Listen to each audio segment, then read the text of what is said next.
Assalamualaikum warahmatullahi wabarakatuh. Video saya kali ini yaitu pemberhentian paksa Andi Jemma. Pada masa pemerintahan Andi Kambo, Belanda mulai masuk ke Luwu. Saat itu pula mulai banyak terjadi perlawanan terhadap Belanda akibat tindakan yang mereka lakukan. Terlebih lagi terhadap kekejaman yang tak pernah berhenti mereka lakukan.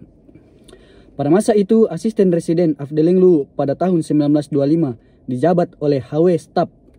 Stapp menggantikan pejabat sebelumnya yang bernama C.W. Skorel 1916 sampai 1925. Adapun Controller Palopo dijabat oleh DJP Orange dari tahun 1925 sampai 1927. Keberadaan para pejabat kolonial Belanda tersebut semakin meresahkan para pejabat istana. Selain itu, mereka pula yang senantiasa berusaha keras memecah belah bangsawan tinggi Luwu. Mereka berusaha menggalang pejabat istana untuk mendukung segala tindak tanduknya. Melihat berbagai persoalan yang terjadi di masa pemerintahannya, terlebih intervensi Belanda terhadap berbagai kebijakan Kedatuan Luwu membuat batin Andi Kambo Datu Luwu tertekan. Terlebih lagi, keberadaan putra mahkota Opu Cenning Luwu, Andi Jemma, terus mendapat teror dari Belanda. Semua aksi terhadapnya itu merupakan produk dari hasutan bangsawan tinggi pendamping Datu Luwu. Para bangsawan kaki tangan Belanda tersebut benar-benar telah menjadi musuh dalam selimut. Mereka bagai menggunting dalam lipatan.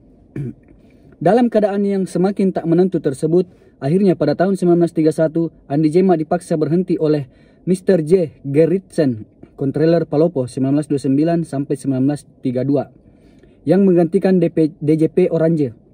Andi Jemma yang ketika itu menjabat sebagai Opu Cenning sengaja dibuatkan fitnah, utamanya mengenai pembangkangannya terhadap Belanda. Apalagi ketika itu Andi Jemma aktif dalam organisasi pergerakan nasional pimpinan Akagani, Pers, singkatan dari Persatuan. Bahkan supirnya sendiri yang bernama Tobing menjadi pengurus organisasi tersebut. Akhirnya, Andi Jemma tanpa jabatan dari tahun 1931 sampai 1935.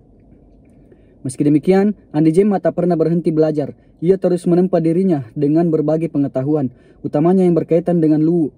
Selama 4 tahun, ia tanpa rasa bosan menekuni isi lontara Luwu dan mendalami makna kesenian tari Pajaga.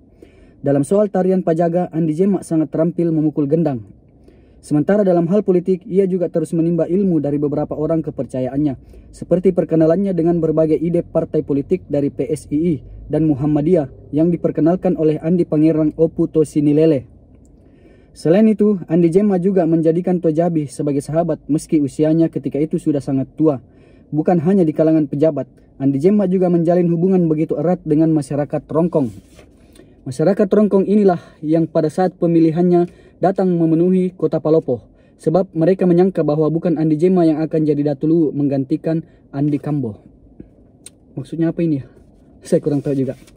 Oke, jadi dalam cerita ini atau dalam sejarah ini pemberhentian paksa Andi Jemma, di sini yang paling menarik perhatian saya adalah soal tarian Pajaga dan lontara Luwu yang dikuasai atau sangat terampil dilakukan oleh Andi Jemma, terutama memukul gendang. Jadi sosok Andi Jemma ini sekaligus sebagai sosok bisa dibilang pecinta seni ya, karena dia terampil atau dia tahu tarian Pajaga. Kemudian juga beliau menekuni isi lontara Luwu. Nah, itu. Selain itu di bidang politik pun beliau juga bisa dibilang ya paham tentang dunia politik, karena di sini dijelaskan berbagai ide partai politik dari PSSI dan Muhammadiyah yang diperkenalkan oleh Andi Pangerang Opu Tosinilele. Jadi ini berbagai ide dilakukan oleh Andi Jemma, disampaikan oleh Andi Jemma, dan itu diterima oleh beberapa kalangan seperti itu. Jadi pemberhentian paksa, tapi saya tidak menemukan. Sebentar.